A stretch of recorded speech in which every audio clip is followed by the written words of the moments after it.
Hey guys, by now there's been quite a few people that have watched a video that I did about this time last year about becoming a Xometry partner and doing the test part. And I wanted to do a part two to that video, my experience after a year, and and basically tell you that I am no longer a Xometry partner and why that is. I'm running a batch of engraved steak trims right now. So I'm going to throw the part in, and then we'll skip right back to you.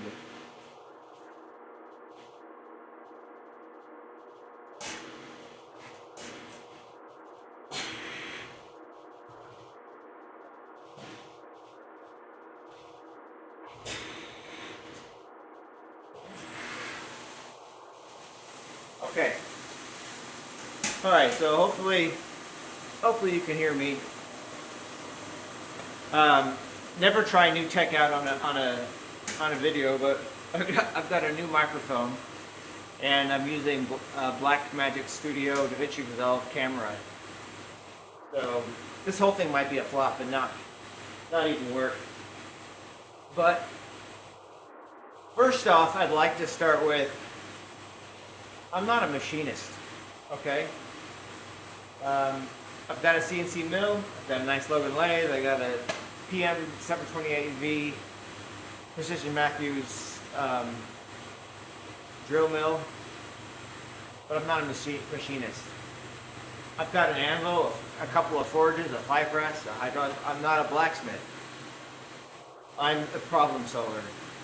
Okay? I'm all about the journey, not the destination. I like solving problems. I like finding new ways. They don't even have to be better ways, but I like to find new ways of doing things. That's how I'm surviving, okay? I did 25 years total in the military from 98 to 2023, and when I got out, I hit rock bottom. I abused alcohol. I didn't know who I was. I didn't have an identity. I tried to go to college, and little shits treated me like, well, maybe they treated me how I should have been treated. But I didn't have any of the respect that I had when I was in uniform. You know, combat veteran, major PTSD, and I had big problems. And this helps me solve that first problem. It'll never be fixed, right? I'll never be the guy that I was before I went into the military. But I'm me now.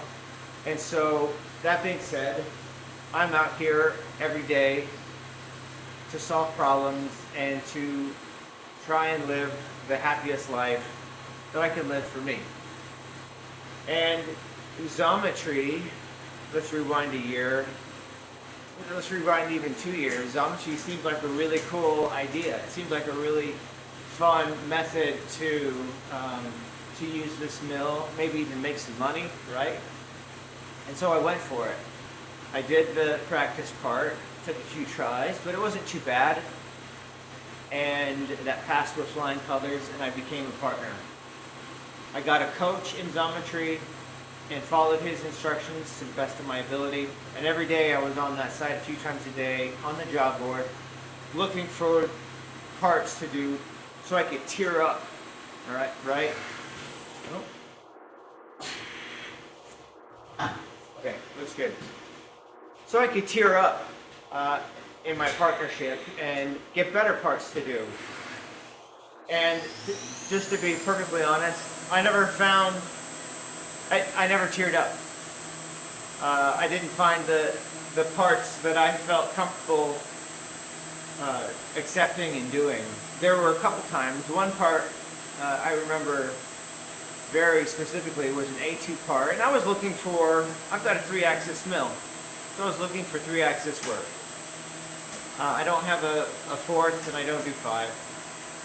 So that's very competitive, at least at the time for me. It was a competitive part to be looking for, and I did find one. I found it,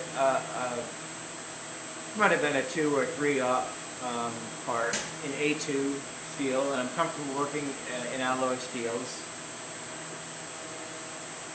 Boy, I hope you can hear that. It's loud to my ears, This is supposed to be noise canceling, but maybe I can do some some editing magic if you can't. So anyway, I went through my costs list, and I'm like, okay, we got A2. I sourced it out, MasterCard. These are gonna be my costs. Yeah, it's within my budget. You know, I can ship all that. Makes sense. Took me about 5-10 minutes. Went back to the job board, and the part was gone. And yeah, so it was a series of events like that. A series of events like that, and at the same time, I was building my own product line, my own SKUs, my own website, my Etsy shop. While not super profitable, it's super busy, and funded my work on my own side, on my website. So I let that drop. What do I mean by that? I let that drop. I stopped going on the job board, and I stopped actively pursuing. And when I stopped going on the job board, I stopped getting notifications from Xometry that there were jobs. You know, every few months or whatnot, I'd get an email saying, you need to do this continuing education. And I'd go and look at the job board again, and there wouldn't be any parts that I wanted to take. If I had 10 parts, one of them might be in aluminum or steel. And out of that, every once in a while, it wouldn't be an anodized part. That's again, at the time, I don't have any experience getting parts anodized and shipping them right to a customer. I'm just a one-man guy here, kind of a naive, inexperienced, capable, retired military guy.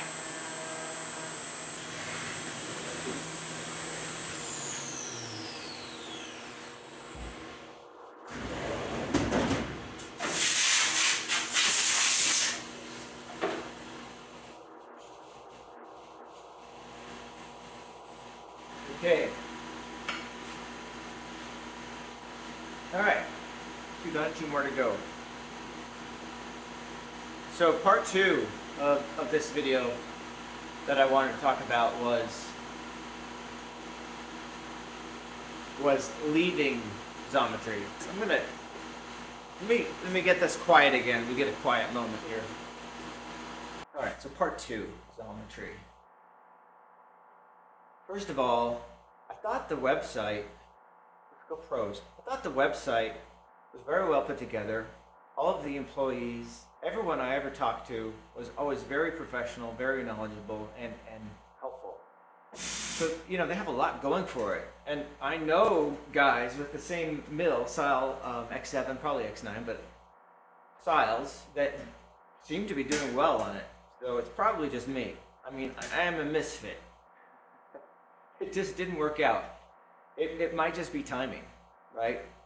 I think it's important to have good timing, have good parts, unless you're comfortable doing some very technical and weird parts. There were some parts on that job board that I don't know how I could have done. So a lot of good with Xometry. So part 2 then is leaving Xometry. I found that was very counterintuitive. They call me a partner, but it wasn't really like a partner. I felt more like they had the power, they had the control. I was just something that they were leveraging. And well, it is their platform. They built it. It's their carriage, and if you want to ride on it, you have to follow their rules. So it was a little counterintuitive to leave, because I kept getting spammed by their emails. I didn't know how to leave. I emailed a few people that I'd had contact before about wanting to leave, and I had crickets. So I drafted a formal disillusion request that I wanted to cease my contract, and I signed it, and I attached it as a PDF and sent it. If it's important, if someone wants to know how to end Xometry, I could look it up. But I sent it to someone, maybe it was in administration or whatnot, asking I would like to cease my partnership with Xometry. Because when you log into your portal, your partner portal, there are no options, at least at the time that I did it. You can't initiate that on your own. You do not have control over, I don't like that. You know, I'm a privacy focused, freedom focused American. All right? And I like to have a little bit of control. Yeah, so they responded promptly. It was a bit like trying to cancel your cable, your internet TV. They didn't want to see me go, even though that I wasn't profitable to them. They didn't want to see me go. It escalated 2 or 3 times. Then the final lady, she's like, "Is there anything we can do? Can I get you some work? Can we put something on your job board that you can do?" They were very helpful. And there was a moment where I thought, you know, I could make this work, but I didn't. You know, I had made a decision, and whether I was going off a cliff or not at that point, I said, nope, end it. Thank you so much, but end it. I don't want to continue this relationship. And they did. And I haven't received an email from them since. And I haven't, up until today, I haven't really thought about it since. But on my little YouTube channel, Power Forge and Workshop, believe it or not, the Xometry video that I did was the most popular video that I've ever done. You know, I'm not a filmmaker. I don't have the recipe. I never ask people to subscribe. I never ask people to do anything. You guys do what you want to do. That's your choice.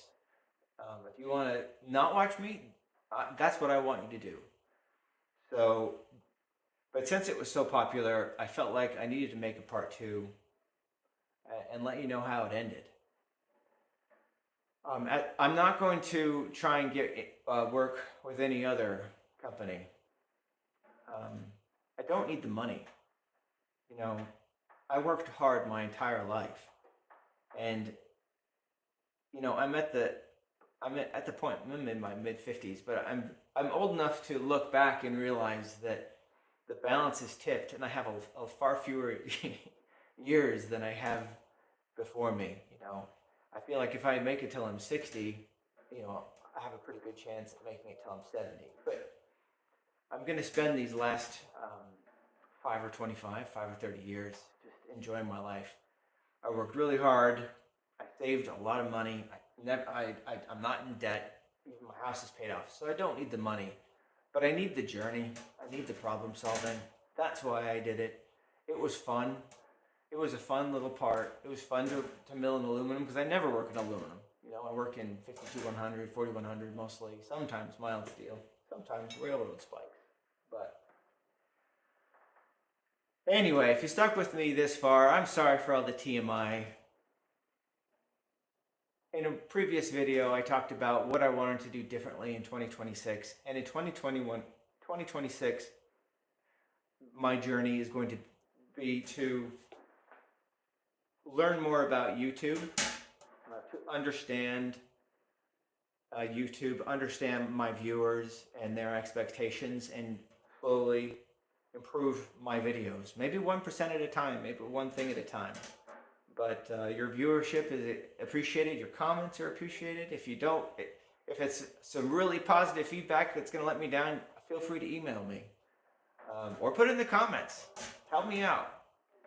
Anyway, thanks for tuning in. I'll catch y'all later. Take care.